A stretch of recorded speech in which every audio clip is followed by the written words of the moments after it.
Hello friends, welcome to my YouTube channel PSB study centre. तो दोस्तों, हम आप लोगों के बीच आज एनसीईआरटी बुक क्लास 10th के केमिस्ट्री चैप्टर 1 का वीडियो लेकर आए हुए हैं, जिसका नाम है रासायनिक अभिक्रिया।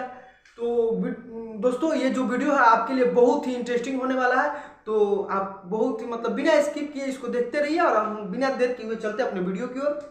तो आइए, यहाँ पे देखिए, इस जो चैप्टर का नाम है रासायनिक अभिक्रिया। तो दोस्तों, पहले हम ये जान लेते हैं कि रासायनिक अभिक्रिया कहते किसे हैं। ठीक है, रासायनिक अभिक्रिया कहते किसे हैं, तो इसका डिफिनेशन मैंने नीचे लिख रखा है।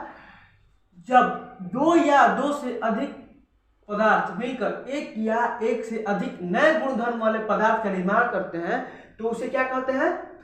रासायनिक अभिक्रिया कहते हैं। कह रहा है कि यहाँ पे दोस्तों, जब दो या दो से अधिक पदार्थ मिलकर एक या एक से अधिक नए गुणधर्म वाले, मतलब कि जो पहले जो पदार्थ मिले हुए हैं उनका गुणधर्म और जो नए पदार्थ बना उसका गुणधर्म बिल्कुल अलग होता है, मतलब अलग हो, मतलब कि भिन्न हो। ठीक है, उसे क्या कहते हैं? रासायनिक अभिक्रिया कहते हैं। जैसे कि यहाँ पे देखिए, हम लिख दिए एग्जाम्पल के तौर पे H, ये क्या है? हाइड्रोजन है। कौन सा फॉर्म है? गैस फॉर्म है। प्लस लिख दिए O2, ये भी क्या है? गैस फॉर्म है। ठीक है, देखिए इसका गुणधर्म क्या है? ये गैस फॉर्म है, ये भी गैस फॉर्म है। दोनों को हम अभिक्रिया किए तो जाके बनता है H2O। ठीक है, और ये क्या बन गया? लिक्विड बन गया, जल बन गया। दोस्तों, आप देख रहे हैं कि ये जो है दोनों का गुणधर्म बिल्कुल अलग है। ये जो दो पदार्थ मिलकर एक दो नए पदार्थ बनाता है, इसका जो गुणधर्म है बिल्कुल अलग है। ठीक है, तो हम ये जान लिए कि रासायनिक अभिक्रिया कहते किसे हैं। अब हम जानेंगे कि रासायनिक अभिक्रिया के लक्षण क्या है। जैसे कि हाल ही फिलहाल में लक्षण का मतलब होता है कि जब रासायनिक अभिक्रिया होती है तो उसमें क्या चेंजेज आते हैं, मतलब क्या बदलाव आते हैं। जैसे कि हाल ही फिलहाल में कोरोना आया था, तो कोरोना के आदमी अनेकों लक्षण बताते थे। खांसी होता है, जुकाम होता है, सर्दी हो जाता है, कमजोरी फील होता है, तो वो क्या है? कोरोना का लक्षण था। वैसे ही जस्ट लाइक यहाँ पे अभिक्रिया का लक्षण है कि जब ये चीज दिखाई देगा हमको तो पता चलेगा कि नहीं, यहाँ पे अभिक्रिया हुआ है। कौन सा अभिक्रिया हुआ? तो रासायनिक अभिक्रिया हुआ है। ठीक है, तो देखिए यहाँ पे फर्स्ट मैंने लिखा है अवस्था में परिवर्तन। अब देखिए, जब कोई पदार्थ अभिक्रिया करता है तो उसमें अवस्था परिवर्तन होता है। ठीक है, अब देखिए यहाँ पे ये गैस है, ये भी गैस है। जब ये अभिक्रिया किया तो इसका अवस्था परिवर्तन हो गया, ये लिक्विड हो गया, जल बन गया। ठीक है, तो इसका यहाँ पे अवस्था परिवर्तन हुआ कि नहीं हुआ दोस्तों? हुआ परिवर्तन। अब देखिए नीचे लिखा है रंग में परिवर्तन। अब देखिए, जैसे कि कहीं कहीं लोहे में जंग लग जाती है तो वहाँ पे भी जो लोहा होता है नमी से मिलके, मिट्टी सब धूल से मिलकर अभिक्रिया करता है, तो वहाँ पे भी देखते हैं कि जब जंग लग जाती है तो लोहा चमकदार होता है, जब जंग लग जाती है तो भूरा भूरा हो जाता है। तो वहाँ पे भी हमको देखने का मिलता है कि रंग परिवर्तन हो गया। समझ में आया कि नहीं? वहां पे भी रंग परिवर्तन हो गया। अब देखिए 3 नंबर पे ताप में परिवर्तन। अब देखिए ताप में परिवर्तन, कहीं कहीं जब हम लिक्विड फॉर्म को मिलाते हैं तो जो होता है ताप में परिवर्तन, मतलब कि अचानक जो ताप में परिवर्तन हो जाता है, उस गर्म हो जाता है, ताप में परिवर्तन हो जाता है। ठीक है, तो ताप में यहाँ पे परिवर्तन हुआ। ठीक है ना। अब देखिए नीचे गैस का उत्सर्जन। अब हम जानते हैं कि किसी भी अभिक्रिया को हम करेंगे तो सिंपल है कि गैस का उत्सर्जन होगा। तो ये चारों देखिए कि चारों जब लक्षण देखने को मिलते हैं हमको, तो हम क्या कहेंगे दोस्तों कि रासायनिक अभिक्रिया, रासायनिक अभिक्रिया, रासायनिक अभिक्रिया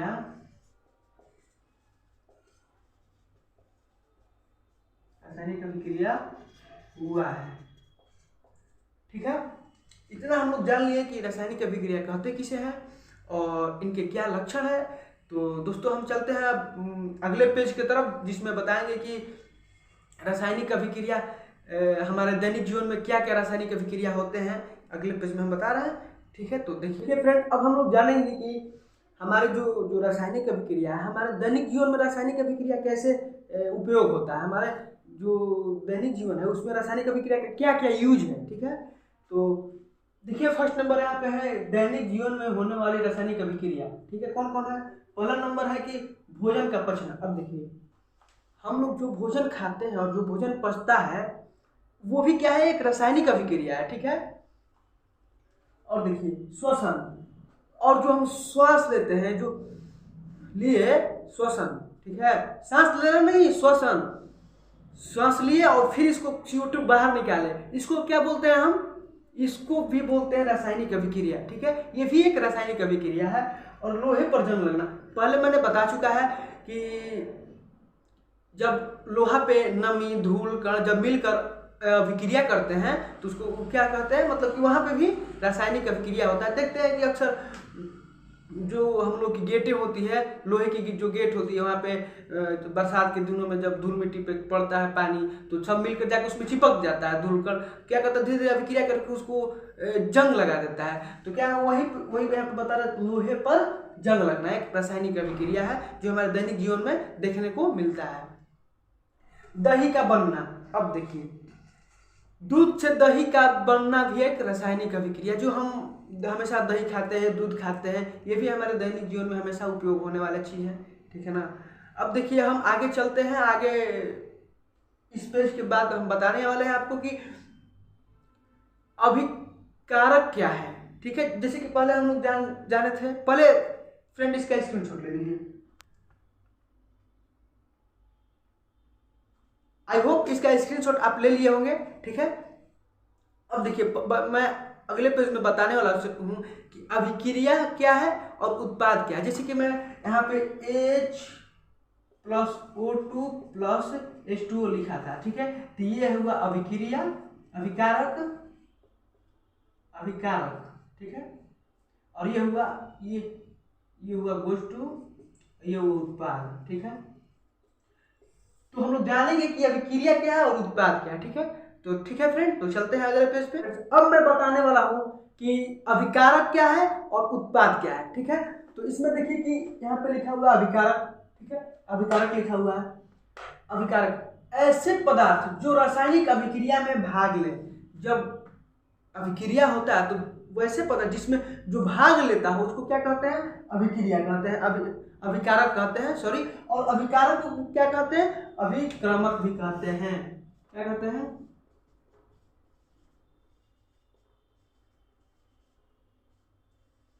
अभिक्रमक भी कहते हैं, ठीक है। अब देखिए नीचे लिखा हुआ है उत्पाद। तो भाई साहब ये उत्पाद क्या है, ऐसे पदार्थ जिसका निर्माण अभिकारक से मिलकर होता है। अब देखिए यहाँ पे अभिकारक क्या है, जो पदार्थ भाग लेता हो, और यहाँ पे पूछ रहा है उत्पाद क्या है, तो वही जो पदार्थ भाग लिया वही जब मिलकर एक नए गुणधर्म वाले पदार्थ का उत्पाद करता है, निर्माण करता है, वही तो उत्पाद है, ठीक है। जैसे कि एग्जांपल में मैंने यहाँ पे दे रखा है Mg+O2 goes to magnesium oxide, ठीक है। तो ये क्या है, ये संतुलित नहीं है, क्योंकि यहाँ पे O2 है और यहाँ पे O सिंगल है, इसका एक भी कुछ नहीं है, एक भी ऑन नहीं है, ठीक है। तो Mg+O2, तो इसको संतुलित करने के लिए हम क्या करेंगे, यहाँ पे 2 लिखेंगे। तो भाई साहब यहाँ पे 2 O2 तो हो गया, लेकिन Mg भी 2 हो गया, लेकिन यहाँ पे Mg जो है एक ही है, तो यहाँ पे भी 2 लिख देंगे। अब ये संतुलित हो गया, ठीक है। अब ये फाइनल हो गया जो है।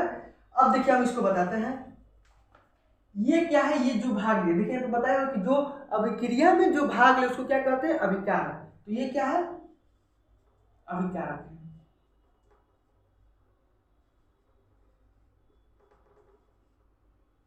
अभिकारक। और ये जो बना, ये क्या है, ये बना उत्पाद हुआ। जैसे कि हम चाय बना रहे हैं, ठीक है, तो उसमें पानी डालें या दूध डालें, शक्कर डालें, चाय पत्ती डालें, ठीक है। तो ये जो तीनों चीज मिलकर एक नया प्रोडक्ट बनता है, क्या बनता है, तो चाय बनता है, ठीक है। जस्ट लाइक वैसे ही मैग्नीशियम और ऑक्साइड ऑक्सीजन को मिलाया गया तो क्या बना, मैग्नीशियम ऑक्साइड। ये क्या है, उत्पाद है, ठीक है ना। अब देखिए ये तीर का निशान क्या है भाई, तीर का निशान को बोला जाता है गोज़ टू, जैसे बोलचाल की भाषा में इसको बोलते हैं गोज़ टू, ठीक है। अब देखिए तीर के हमेशा बाई तरफ यानी लेफ्ट हैंड साइड, ठीक है, और लेफ्ट हैंड साइड क्या होता है, अभिकारक होता है। अभिकारक होता है, और तीर के हमेशा राइट हैंड साइड में RHS हमेशा क्या होता है, उत्पाद होता है। ठीक है, और देखिए यहाँ पे अभिकारक का अभिकारक हो गया, ये उत्पाद हो गया। ठीक है ना, इतना तो आपको समझ में आ गया होगा। आप इसका स्क्रीनशॉट ले सकते हैं।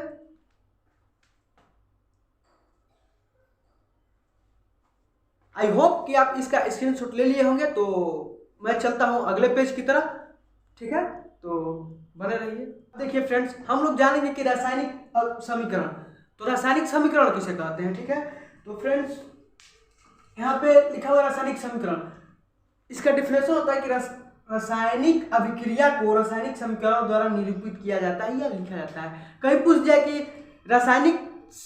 रासायनिक अभिक्रिया को किसके द्वारा निरूपित किया जाता है या लिखा जाता है, तो फ्रेंड्स बोलना है इसमें या लिखना है कि रासायनिक अभिक्रिया को रासायनिक समीकरण द्वारा निरूपित किया जाता है या लिखा जाता है। ठीक है, रासायनिक समीकरण के अभिकार को देखिए, रासायनिक समीकरण के अभिकारकों एवं उत्पादों में जो रासायनिक समीकरण उसके अभिकारक और उत्पाद जो हैं, तो उत्पादों में प्रतीकों का भी, प्रतीकों मतलब प्रतीक मतलब सूत्र, जो उसका सूत्र होता है, जैसे ऑक्सीजन का वो हुआ, हाइड्रोजन का H हुआ, कार्बन का CO हुआ, ठीक है, CO2 हुआ कार्बन डाइऑक्साइड का, और कार्बन का C हुआ। ठीक है ना, तो उसको प्रतीकों का भी प्रयोग किया जाता है रासायनिक अभिकारकों एवं उत्पादों में। ठीक है, और इसके साथ साथ प्रतीकों के साथ उनकी भौतिक अवस्था को भी दर्शाया जाता है। प्रतीकों के साथ उसकी भौतिक अवस्था को भी दर्शाया जाता है कि ऑक्सीजन क्या है, इसका क्या फॉर्म होता है। तो ऑक्सीजन क्या है भाई, तो ऑक्सीजन तो गैस है, इसका ये फॉर्म, ये ऑक्सीजन जो अभी गैस फॉर्म है, जैसे कि H2 ये किस फॉर्म में है, तो ये तो जल है, लिक्विड फॉर्म में है। तो ये सब भी बताया जाता है। ठीक है, जैसे कि यहाँ पे लिखा हुआ है, देखिए मैंने पहले बता दिया हो कि सॉलिड। अब जैसे कि Mg यहाँ पे हम लिखे हैं, Mg क्या है, तो सॉलिड है। Fe क्या है, सॉलिड है। तो Fe को हम किस रूप में, किस भौतिक अवस्था में हम उसको लिखेंगे, तो सॉलिड के रूप में लिखेंगे। ठीक है, अब लिक्विड क्या होगा भाई, कि H2O क्या है, लिक्विड है। H2O क्या है, लिक्विड है, तो हम क्या लिखेंगे, उसको लिक्विड लिखेंगे, जल लिक्विड है ना है। अब गैस, अब जैसे कि CO2, O2 ये सब गैस है, तो हम क्या लिखेंगे, उसको गैस लिखेंगे। अब ये एक्वा क्या है भाई, पहली बार नाम सुन रहे होंगे, एक्वा क्या है, जब दो जलों का मिश्रण रहता है, जैसे कि जब दो जल का मिश्रण रहता है, तो उसको एक्वा से दर्शाया जाता है। ठीक है, अब यहाँ पे देखिए मैंने लिख रखा है Mg + O2 MgO। ठीक है, ये अभी समीकरण संतुलित नहीं है, इसको समीकरण करना है, अभी संतुलित करना बाकी है। जब समीकरण संतुलित नहीं रहता है तो उसको क्या कहते हैं दोस्तों, जब समीकरण संतुलित नहीं रहता है तो उसको क्या कहते हैं, कंकाली समीकरण कहते हैं। ठीक है, यदि आपको समीकरण नहीं करना आता है तो मैं आपके अगले वीडियो में समीकरण संतुलित करना सिखा देंगे। ठीक है ना, अभी मैं चलता हूँ इस टॉपिक पे है। ठीक है, इस टॉपिक पे चल रहा है। तो Mg ये क्या है, Mg एक ठोस है। ठीक है, मैग्नीशियम ठोस ही ना है, तो हम ठोस के लिए क्या देंगे, सॉलिड। तो इसका क्या फॉर्म है, सॉलिड। ठीक है ना, अब देखिए O2 क्या है, गैस है, तो गैस का क्या है, गैस, हम यहाँ पे गैस लिख दिए। MgO मैग्नीशियम ऑक्साइड, ये क्या है, ये भी ठोस है, यहाँ पे दोस्तों क्या लिख देंगे, सॉलिड। ठीक है ना, अब देखिए हमको समीकरण करना है, संतुलित करना है। नहीं तो जब कभी भी एग्जाम्पल में समीकरण को असंतुलित या कहीं असंतुलित या कंकाली समीकरण को नहीं रखना चाहिए या नहीं रखा जाता है, उसको संतुलित करके ही रखा जाता है। ठीक है, देखिए मैं पहले बता चुका हूँ कि यहाँ पे 2 हो जाएगा, तो 2MgO और यहाँ पे O2 है, ये Mg एक हो जा रहा है, तो इसको भी 2 कर दिए, तो 2Mg हो गया। अब ये संतुलित हो गया। अब देखिए यहाँ पे लिखा हुआ है कि समीकरण के अभिकारकों उत्पादों को प्रतीकों का भी उपयोग किया जाता है, प्रयोग किया जाता है। तो इसका प्रतीक क्या है, मैग्नीशियम का Mg प्रतीक है। ठीक है, ऑक्सीजन का O2 प्रतीक है, मैग्नीशियम ऑक्साइड के MgO प्रतीक है। यही तो प्रतीक है, समझ में आया कि नहीं समझ में आया। ठीक है ना, और पहले आप इसका स्क्रीनशॉट ले लीजिए। ठीक है,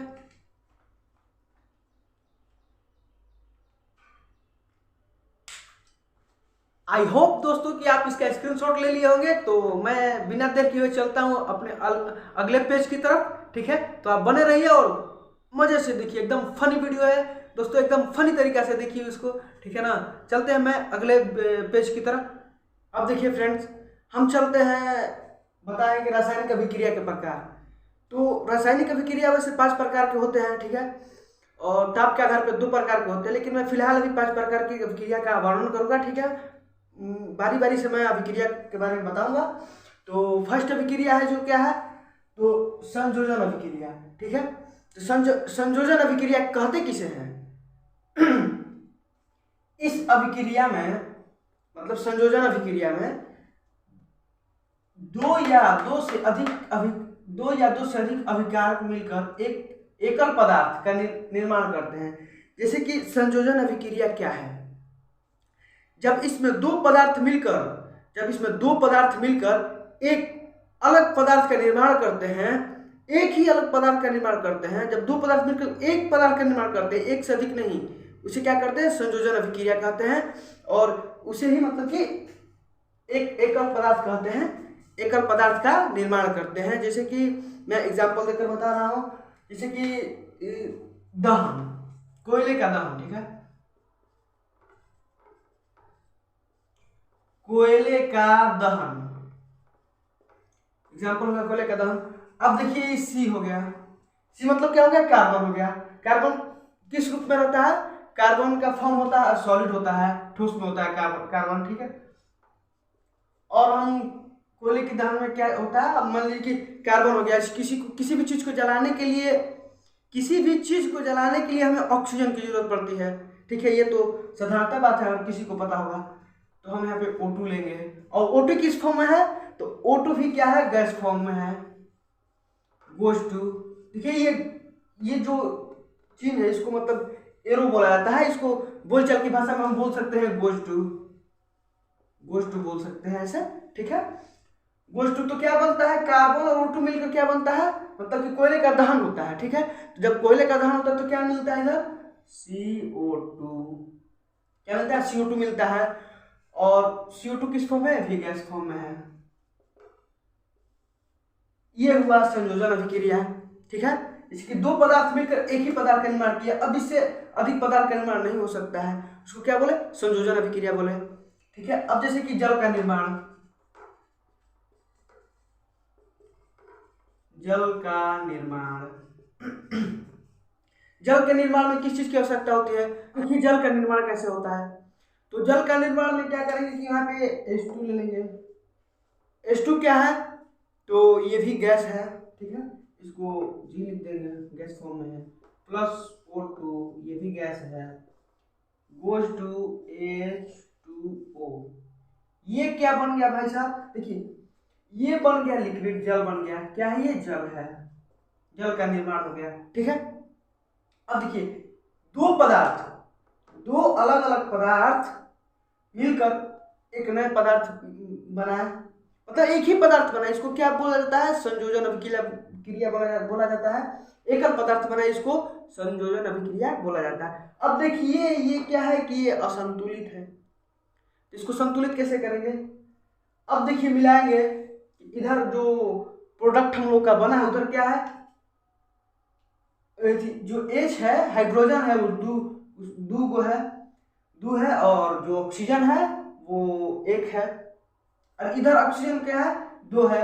तो इधर ऑक्सीजन को भी मतलब 2 करना पड़ेगा, तभी तो बराबर होगा ना भाई। अब मान लीजिए कि घर में बंटवारा हो रहा है, बंटवारा ना हो रहा है, किसी भाई को ज्यादा दे दीजिएगा, किसी को कम दीजिएगा, तो होइबे ना करेगा, संतुलित नहीं रहेगा, सब असंतुष्ट नहीं रहेगा, असंतुष्ट है, ये कंगाली समीकरण है।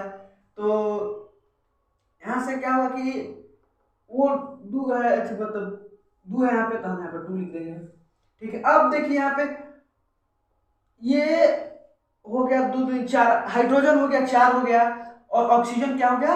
ऑक्सीजन 2 हो गया। ठीक है, ऑक्सीजन 2 हो गया और हाइड्रोजन 4 हो गया। तो हम क्या करेंगे, इधर भी हाइड्रोजन 2 है तो इधर कर देंगे, ये क्या हो गया?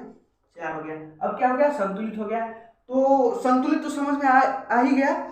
और ये संयोजन अभिक्रिया जो है वो भी आई होप करते हैं कि आप समझ ही गए होंगे। तो स्क्रीनशॉट आप इसका ले लीजिए।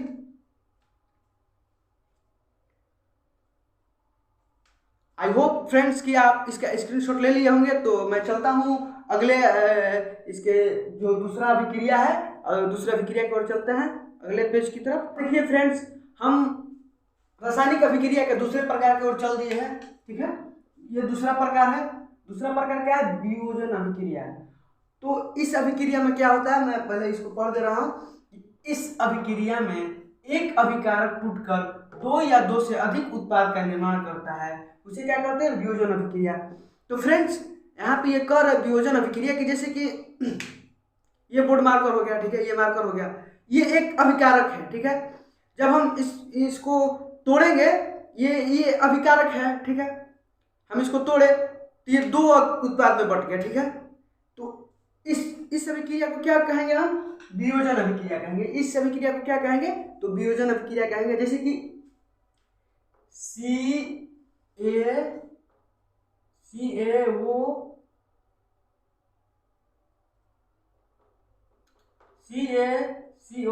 ठीक है, गोष्ठ। अब देखिए CaCO3 क्या है? तो ये है कैल्शियम कार्बोनेट। ठीक है, CaCO3 क्या है? कैल्शियम कार्बोनेट है, इसको हम चूना पत्थर कहते हैं, चूना पत्थर। ठीक है, अब इसको हम तोड़ेंगे, जैसे कि ये मार्कर हो गया। ठीक है, अब हम इसको तोड़ेंगे, तो तोड़ेंगे, यहाँ पे दो भागों में बट जा रहा है। ठीक है, अब यहाँ पे देखिए दो भागों में बट जा रहा है, तो दो भागों में बट रहा है, तो हम इसको यहाँ पे हो गया CaO प्लस CO2। ठीक है, यहाँ पे दो भागों में ये बट गया। ठीक है, ये बट गया ना। तो इसको क्या कहते हैं हम? ये है बुझा हुआ चूना, बुझा हुआ चूना। तो देखिए फ्रेंड्स, यहाँ पे एक पदार्थ मिलकर दो पदार्थ या दो से अधिक पदार्थ को जब निर्माण करता है, एक पदार्थ जब टूटकर दो या दो पदार्थ को, जैसे कि एक घर टूटकर, जैसे कि एक बाप के दो बेटा हुआ, जब दो बेटा साथ में थे, बड़ा हुआ, शादी हुआ, लड़ाई झगड़ा हुआ, लड़ाई झगड़ा घर में होता है ना, लड़ाई झगड़ा हुआ, तो जब दो मतलब एक ही बाप के जब दो बेटा टूट जाते हैं, तो दो अलग अलग घर बन जाता है। ठीक है, तो एक शहर में उठलते हैं, गांव में, तो यही एक शहर हो गया, गांव हो गया, दोनों मिलाकर क्या हुआ? बुझा चूना, कैल्शियम CO। और इसको क्या करेंगे, कैसे उठता है? जब हम कैल्शियम कार्बोनेट को उष्मा देंगे, जैसे कि कैल्शियम कार्बोनेट को उष्मा देंगे, पैसा वैसा थोड़े ना है कैल्शियम कार्बोनेट को ताप देंगे, जैसे कि हम उसको उबालेंगे या ताप देंगे, किसी भी प्रकार का हीट देंगे उसको, तो ये CaO प्लस CO2 में बदल जाता है। ठीक है, तो फ्रेंड्स, हम चलते हैं अगले पेज की तरफ। तो बने रहिए और देखते रहिए, बहुत ही मजेदार वीडियो होने वाला है, और बहुत ही अच्छे से पढ़ते रहिए और ध्यान लगा के। और देखिए फ्रेंड्स, लिखते चलिए। आप लिखने से क्या होता है ना, कि लिखने से क्या होता है कि अब जो आप लिख रहे हैं ना, माइंड में बैठ जाता है। आप भले ही कॉपी पे या कहीं भी लिखते चलिए, उसको जरूर लिखते चलिए। ठीक है, तो हम चलते हैं अगले पेज की तरफ। ठीक है फ्रेंड्स, अब मैं आ गया हूँ तीसरे अभिक्रिया की ओर। ठीक है, तो यहाँ पे तीसरा अभिक्रिया का नाम है विस्थापन अभिक्रिया। क्या नाम है? विस्थापन अभिक्रिया। ठीक है, इसको मैं पढ़ दे रहा हूँ विस्थापन अभिक्रिया के बारे में। ठीक है, इस अभिक्रिया में अधिक क्रियाशील तत्व कम क्रियाशील तत्व को उसके यौगिक से विस्थापित कर देता है। विस्थापित करने का मतलब वहां से हटा देता है। ठीक है, तो फ्रेंड्स, यहाँ पे मैं कितना भी चिल्ला लूँ, कितना भी आपको बता दूं, ये डिफिनेशन आपको नहीं समझ में आएगा। ठीक है, और शायद ही समझ में आएगा किसी को, नहीं तो यहाँ पे कितना भी मैं चिल्ला लूँ आपको नहीं समझ में आएगा। इसलिए मैं क्या यहाँ पे एग्जाम्पल के तौर पर लिख रखा हूँ, और यहाँ पे मैं जो बताऊंगा आपको बिल्कुल 100% समझ में आएगा कि विस्थापन अभिक्रिया कहते किसे हैं। ठीक है, अब देखिए यहाँ पे है Fe और ये है कॉपर सल्फेट। ठीक है, ये Fe है, ये है कॉपर सल्फेट। ठीक है ना, Fe और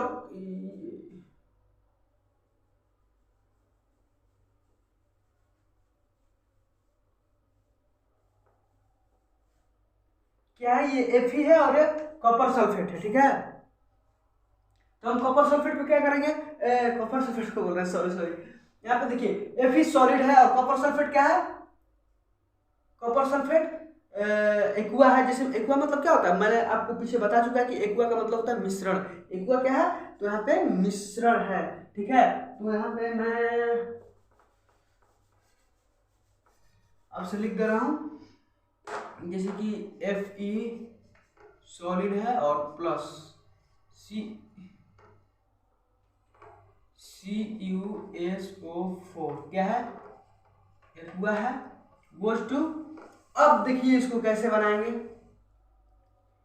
अब इसमें क्या होता है कि इस अभिक्रिया में अधिक क्रियाशील तत्व, कहने का मतलब कि जो ताकतवर होता है, जैसे कि पहले के जमाने में राजा महाराजा हुआ करते थे, तो जो राजा अधिक ताकतवर थे वो क्या करते थे कि दूसरे राज्य पे चढ़ाई करके उसके राजा को वहाँ से हटाकर फेंक देते थे और वहाँ का राजा बन जाते थे, वहाँ पे हटा देते थे। कहने का मतलब कि वहाँ मतलब उस राजा को विस्थापित कर देते थे। क्या कर देते थे, उस राजा को विस्थापित कर देते थे, हटा देते थे, हटाकर फेंक देते थे। ठीक है, वैसे यहाँ पे देखिए Fe क्या है, Fe को मतलब लोहा बोला जाता है, Fe सॉलिड में है। ये इससे कॉपर से क्या है, अधिक क्रियाशील है, अधिक ताकतवर है। सपोज दैट ये राजा है, Fe राजा है, ठीक है, ये कॉपर भी राजा है और ये जो है ये राज्य है हुआ, ठीक है ना, ये राज्य हुआ। तो यहाँ से ये जो राजा यहाँ पे चढ़ाई करेगा तो ये ताकतवर है, तो ये तो हार ही जाएगा। तो यहाँ पे क्या करेगा कि देखिए इसको हटाकर फेंक देगा, तो भाई साहब यहाँ पे लिखा जाएगा FeSO4। ये कॉपर सल्फेट था और यहाँ पे बन गया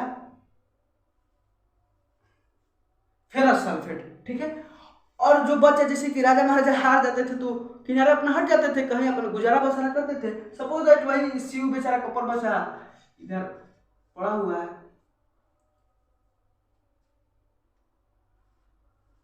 ठीक है, समझ में आएगा कि नहीं, समझ में आया कि नहीं दोस्तों? फिर से मैं एक बार समझा दे रहा हूं। ये जो Fe है, फेरस है, वो क्या होता है कि कॉपर से अधिक क्रियाशील है। तो ये क्या करता है, यहाँ पे जाता है और कहता है कि जब भाग यहाँ से, ये राजा भाग नहीं तो ये मार भी देगा, इसलिए यहाँ से ये जो कमजोर है, ये डर, इसके Fe के डर है, यहाँ से भाग जाता है और यहाँ पे अपना मतलब कि इसको यहाँ पे विस्थापित कर देता है, इसको हटा देता है और वहां पे अपना राजस्व जमा लेता है। ठीक है, तो समझ में आ गया फ्रेंडों? तो आ गया होगा तो आप क्या कीजिए कि इसका स्क्रीनशॉट ले लीजिए, उसके बाद हम चलेंगे अगले पेज की तरफ। ठीक है, स्क्रीनशॉट ले लीजिए इसका। तो आई होप फ्रेंड्स कि आप इसका स्क्रीनशॉट ले लिए होंगे। तो मैं चलता हूं अगले पेज की तरफ। देखिए फ्रेंड्स, हम आ गए हैं आपके रासायनिक अभिक्रिया के प्रकार जो है चौथे प्रकार की तरफ आ गया है। तो आपका जो ये चौथा प्रकार है, तो चौथा प्रकार क्या है भाई? द्विविस्थापन अभिक्रिया। तो द्विविस्थापन क्या होता है? तो इस अभिक्रिया में तत्व 2 बार विस्थापित होता है।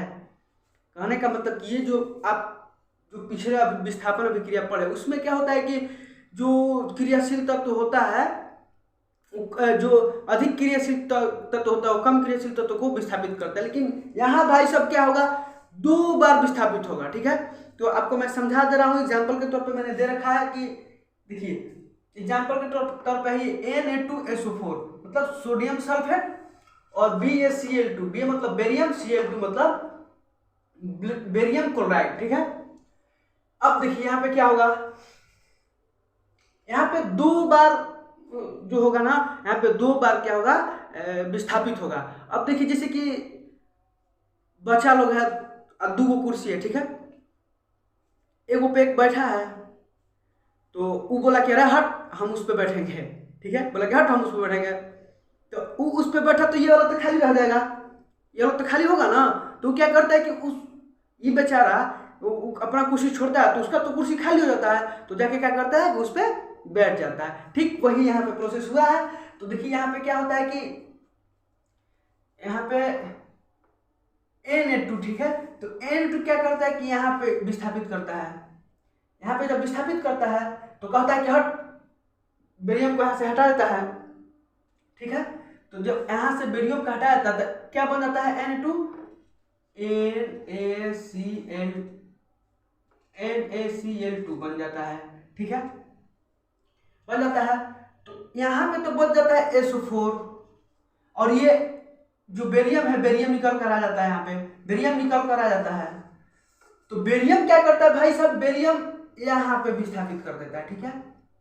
तो यहाँ पे आके जुड़ जाता है बेरियम, बेरियम सल्फेट हो जाता है, ठीक है। तो देखिए यहाँ पे क्या हुआ, 2 बार विस्थापित हुआ। Na2 जो है वहाँ यहाँ पे Cl2 में बेरियम का विस्थापित किया, और जो बेरियम है सोडियम को विस्थापित किया। तो क्या हुआ कि 2 बार विस्थापन हुआ। कितना बार हुआ? 2 बार विस्थापन हुआ। एक बार ये किया और एक बार ये किया, ठीक है। तो देखिए यहाँ पे क्या हुआ है, जब Na2 जाके यहाँ पे बेरियम को विस्थापित किया तो क्या हुआ यहाँ पे, देखिए यहाँ पे लिखा हुआ NaCl। तो NaCl2 यहाँ पे नहीं लिखा हुआ है, देखिए Na2 और Cl2, तो ये 2 हो गया। तो यहाँ पे 2 हो गया, तो 2 हो गया यहाँ पे, क्या मतलब कि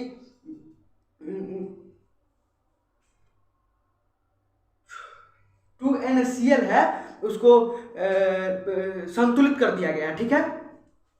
BaSO4 है, ठीक है। और 2NaCl, 2 क्यों लिखा गया यहाँ पे, क्योंकि यहाँ पे भी 2 है और यहाँ पे भी 2 है, तो बन गया मतलब कि इन दोनों को 2 चाहिए, तो 2Na हो गया, Cl हो गया, मतलब कि यहाँ पे संतुलित कर दिया गया है। तो ठीक है, यहाँ पे 2NaCl हो गया, ये विस्थापित किया हुआ, यहाँ पे 2NaCl हो गया, तो बच गया क्या, SO4 और Ba। तो बेरियम क्या किया, यहाँ पे Na के पास सोडियम के पास आके विस्थापित किया, तो सोडियम के पास विस्थापित किया तो क्या बना, BaSO4, तो यहाँ पे बन गया BaSO4।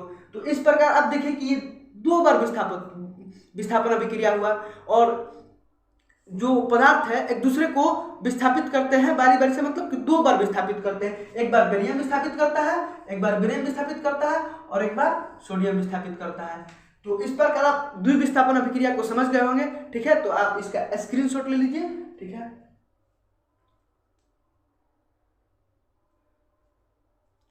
आई होप दोस्तों कि आप इसका स्क्रीनशॉट ले लिए होंगे। तो मैं चल रहा हूं आपके अगले पेज की तरफ, तो आप बने रहिए और देखते रहिए, ठीक है फ्रेंड्स। अब देखिए हम आ गए हैं अपने पांचवा अभिक्रिया की ओर, ठीक है। पांचवा अभिक्रिया है, तो पांचवा अभिक्रिया क्या है, पांचवा अभिक्रिया उपचयन और अपचयन अभिक्रिया। तो उपचयन और अपचयन अभिक्रिया किसे कहते हैं ये मैं नीचे में बताऊंगा, और जिस अभिक्रिया में उपचयन और अपचयन दोनों हो उसे क्या कहते हैं, उसे रेडॉक्स अभिक्रिया कहते हैं। क्या कहते हैं दोस्तों, रेडॉक्स अभिक्रिया कहते हैं। जिस अभिक्रिया में अपचयन अभिक्रिया और उपचयन अभिक्रिया दोनों हो उस अभिक्रिया को रेडॉक्स अभिक्रिया कहते हैं, ठीक है। तो देखिए मैं बारी बारी से समझा रहा हूं, और देखिए उपचयन अभिक्रिया, ठीक है। तो उपचयन अभिक्रिया किसे कहते हैं, तो पदार्थ में ऑक्सीजन की वृद्धि होना या हाइड्रोजन का ह्रास होना, ठीक है। किसी पदार्थ में ऑक्सीजन की वृद्धि होना मतलब ऑक्सीजन को जोड़ना या ऑक्सीजन जुड़ना, उस क्या कहलाता है, और हाइड्रोजन का ह्रास होना मतलब हाइड्रोजन घटना, हाइड्रोजन का निकलना क्या कहलाता है, उपचयन अभिक्रिया। जैसे कि यहाँ पे कार्बन है और ऑक्सीजन है, ठीक है। तो यहाँ पे जाके जुड़ा कार्बन, तो यहाँ पे जुड़ा तो क्या हुआ, उपचयन अभिक्रिया हुआ, और ऑक्सीजन जाके कार्बन में जुड़ गया तो CO2 हो गया, ठीक है। अब देखिए उपचयन अभिक्रिया, तो दोस्तों जो उपचयन अभिक्रिया है, अपचयन अभिक्रिया है, उपचयन अभिक्रिया के ठीक विपरीत है, ठीक है, मतलब ठीक उसके उल्टा है। पदार्थ में हाइड्रोजन की वृद्धि होना या ऑक्सीजन का ह्रास होना, ठीक है। अब देखिए उपचयन अभिक्रिया में ऑक्सीजन का वृद्धि हो रहा था, लेकिन अपचयन अभिक्रिया में हाइड्रोजन का वृद्धि होगा। उपचयन अभिक्रिया में हाइड्रोजन का ह्रास हो रहा था, लेकिन अपचयन अभिक्रिया में ऑक्सीजन का ह्रास होगा, ठीक है। तो यहाँ पर देखिए कि हम लिखे हैं कि CuO plus H2 goes to Cu plus H2। अब देखिए यहाँ पे क्या हुआ कि पदार्थ में हाइड्रोजन की वृद्धि होना, ठीक है। अब देखिए वृद्धि होना या ऑक्सीजन का ह्रास होना, तो यहाँ से जो Cu गया, ठीक है, कपड़ गया ना यहाँ पे, तो यहाँ से ऑक्सीजन को हटा दिया गया, तो यहाँ पे क्या हुआ, ऑक्सीजन का ह्रास हुआ, ठीक है। ऑक्सीजन का ह्रास हुआ ना। अब देखिए और तो ये क्या हुआ, जहाँ पे ऑक्सीजन का ह्रास हुआ वहाँ पे क्या हुआ, उपचयन अभिक्रिया हुआ। अब देखिए यहाँ पे हम कह सकते हैं कि जो हुआ है हाइड्रोजन है, और यहाँ पे हाइड्रोजन की वृद्धि हो रहा है, मतलब हाइड्रोजन में ऑक्सीजन जुड़ रहा है, तो हाइड्रोजन का वृद्धि हो रहा है, और ऑक्सीजन जो है ऑक्सीजन का भी वृद्धि हो रहा है, ऑक्सीजन भी जुड़ रहा है, ठीक है। ऑक्सीजन भी जुड़ रहा है। तो यहाँ पे देखिए क्या कर रहा है, उपचयन अभिक्रिया में क्या कर रहा है कि पदार्थ में ऑक्सीजन की वृद्धि होना, तो यहाँ पे ऑक्सीजन का वृद्धि हुआ, ठीक है, और पदार्थ में हाइड्रोजन की वृद्धि होना, तो हाइड्रोजन का भी वृद्धि हुआ, ठीक है। देखिए और यहाँ पे लिख रहा है कि पदार्थ में हाइड्रोजन की वृद्धि होना या ऑक्सीजन का ह्रास होना, तो यहाँ पे देखिए कि ऑक्सीजन का ह्रास हुआ। तो दोस्तों ये जो है, ये जो अपचयन अभिक्रिया है, इसमें ये क्या है, ये दोनों अभिक्रिया है। ये हो गया उपचयन अभिक्रिया, नहीं ये हो गया अपचयन अभिक्रिया, ठीक है, अपचयन, और ये हो गया उपचयन।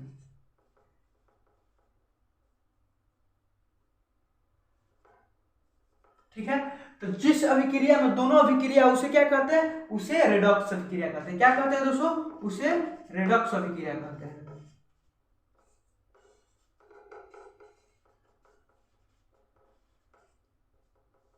रेडॉक्स अभिक्रिया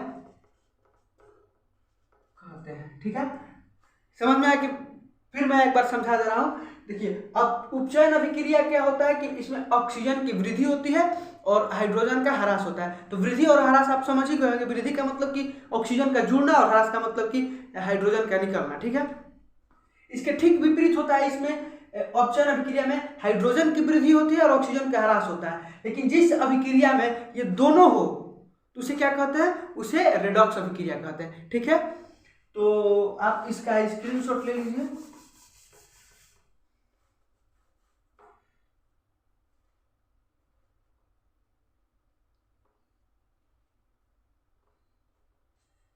आप इसका स्क्रीनशॉट ले लीजिए।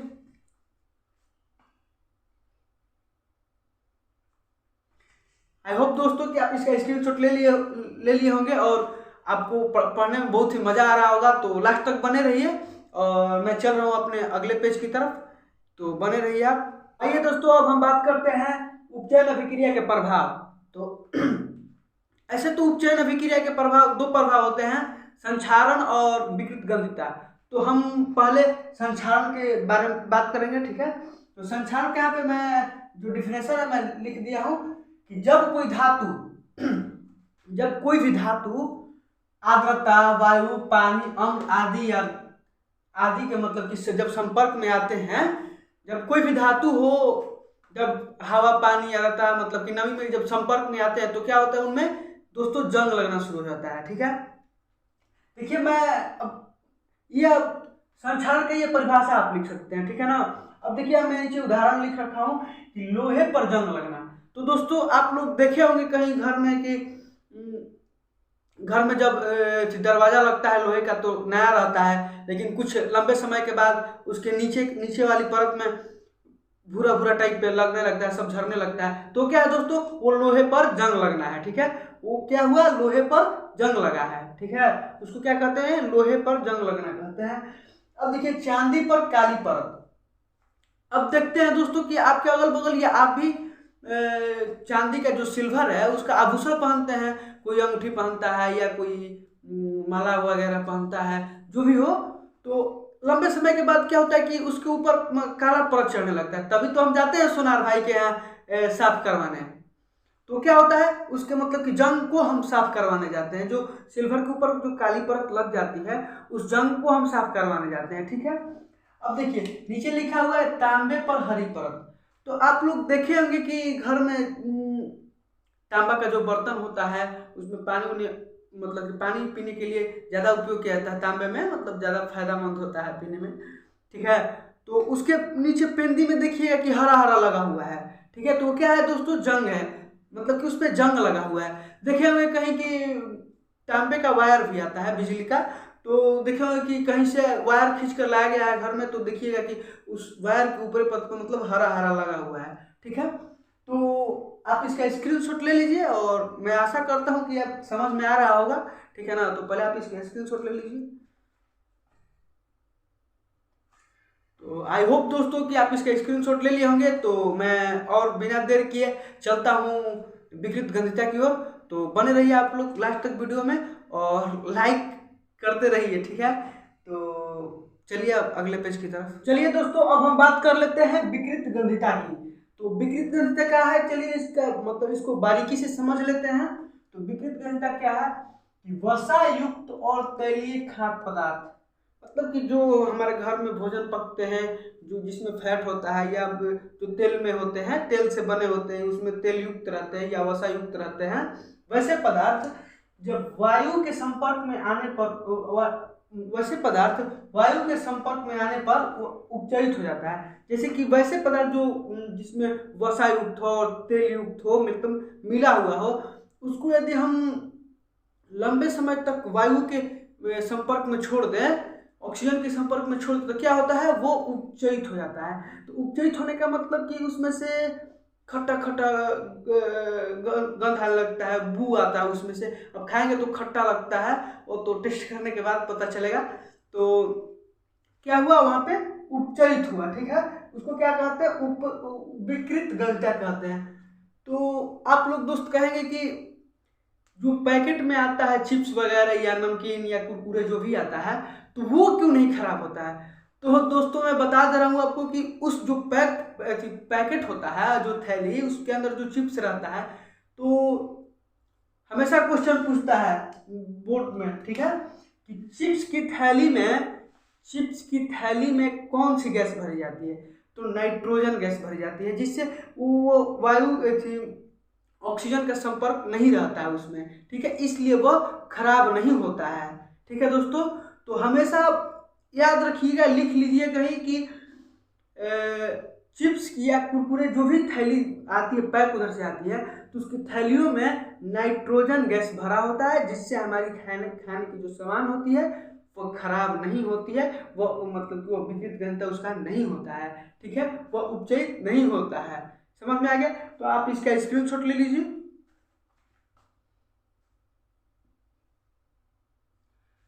तो आप इसका स्क्रीनशॉट ले लिए होंगे, तो और आशा करता हूं कि ये वीडियो आपको बहुत अच्छा लगा हो। और यदि वीडियो अच्छा लगा हो आपको, तो लाइक कीजिए, शेयर कीजिए और कमेंट कीजिए और अपना आशीर्वाद दीजिए।